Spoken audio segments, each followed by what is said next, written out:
Humans have a strange relationship with the future.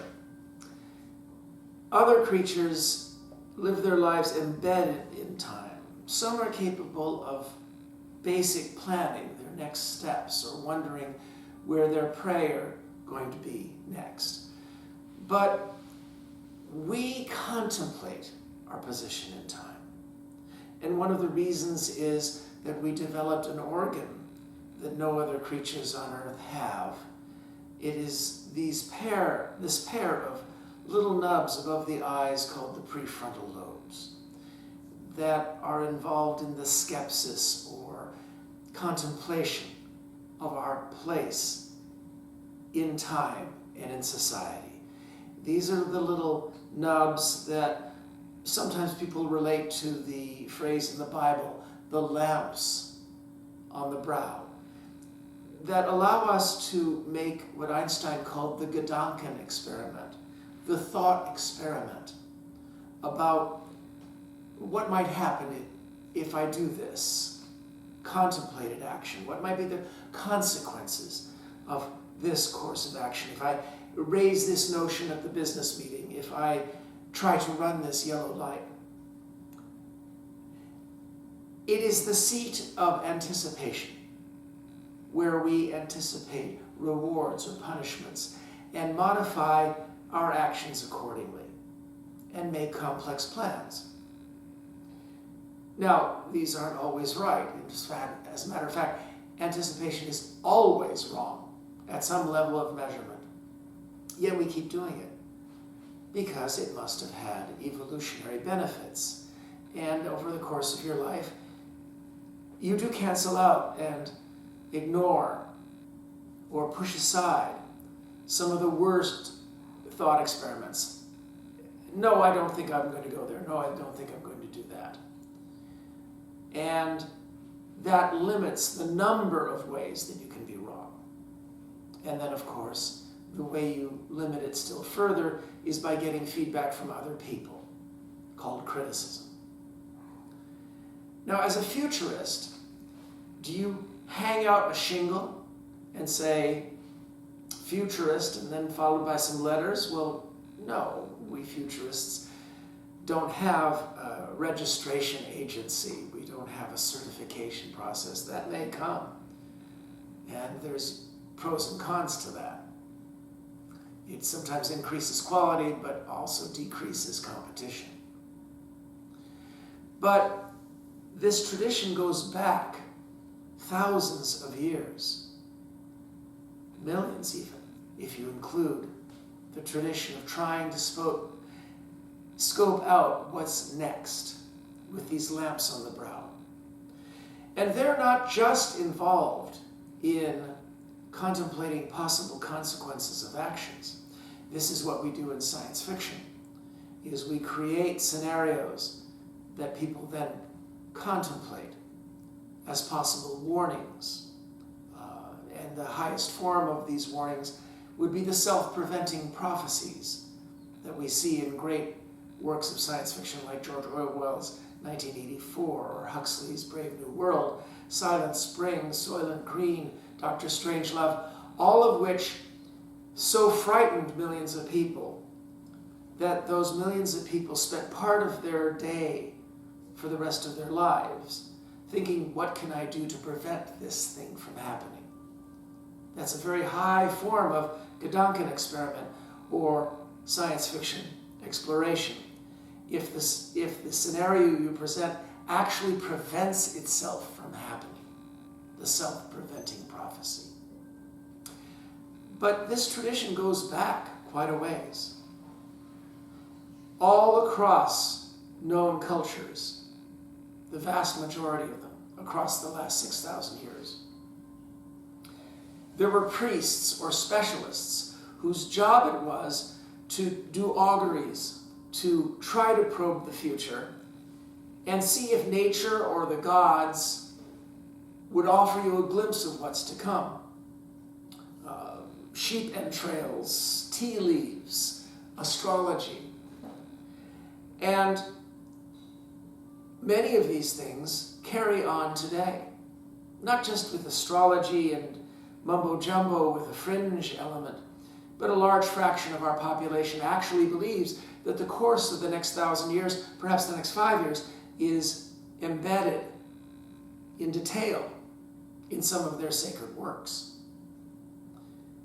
Ignoring the fact that elsewhere in the Bible it says repeatedly that God can change his mind, and therefore any of these warnings may have just been warnings.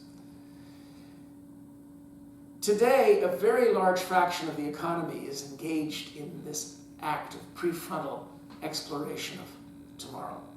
If you actually parse it out, it's a huge fraction of the economy. After all, what do stock market analysts do but try to predict trends? What does every business manager try to do but project the proper path through the minefield of the markets of the next year? Government agencies spend many, many millions of dollars attempting to anticipate what the next threats may be.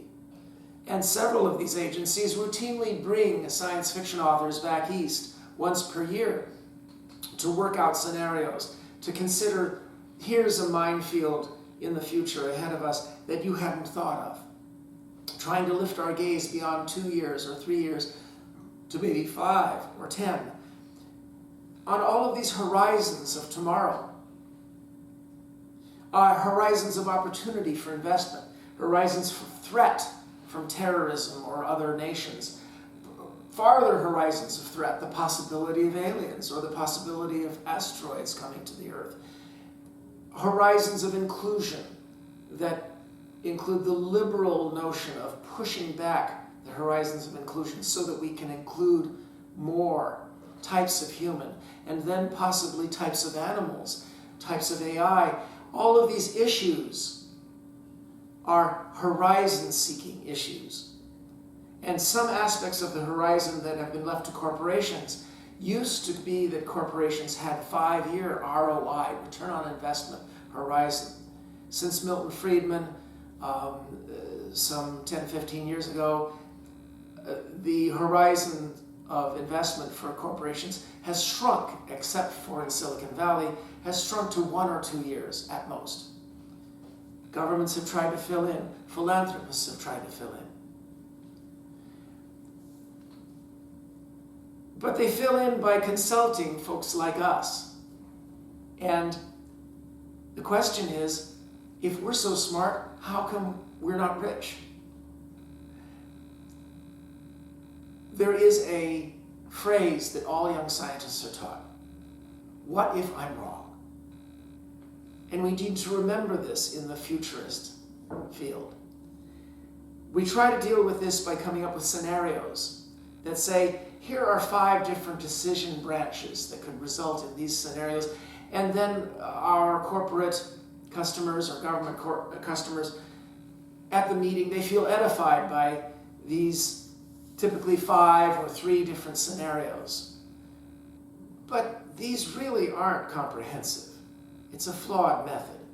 It gets people to think outside their box, and that's the advantage. Other methods include Delphi, where you get a lot of people who know something about a field to vote on what the future is like. This really doesn't work that well. Markets, future markets, these were a big deal a few years ago. They haven't really burst out. Why? They've had some specialized successes. Personally, I think all of these are at best misguided in attempting to rationalize and make sense out of this process of figuring out how to look into the future. Why? Because we're still doing auguries, we're still doing tea leaves, we're still projecting things that please our egos, so we project them. And the biggest being cynicism, which has taken over science fiction, which used to be about a bold, can-do, problem-solving spirit. And I talk about that elsewhere. In my opinion, the thing we should be focusing on is predictions registries. Whether voluntarily you post your predictions or involuntarily, there should be an internet-based community of people who say this person has been saying this. They've been hedging their bets, but now we're going to paraphrase it and we're going to involuntarily register their predictions so that if they're wrong, it'll be nailed. And if they're right, it'll be noticed.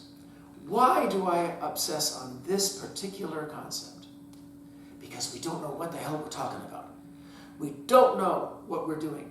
But some people are right more often than others.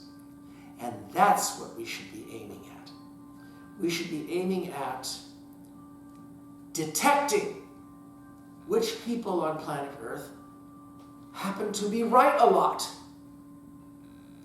And there are two great values to this. One, debunking those who have a lot of charisma, a lot of airtime. Some oligarchs are giving them airtime because the messages that they're giving serve their political purposes. But they're wrong a lot. And debunking them would be the most valuable thing.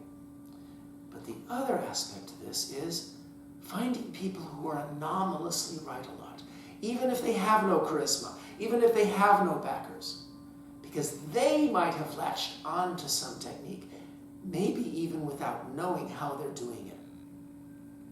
And so, and let me add that I put my money where my mouth is. Some fans follow, they track a wiki of my own predictions in science fiction.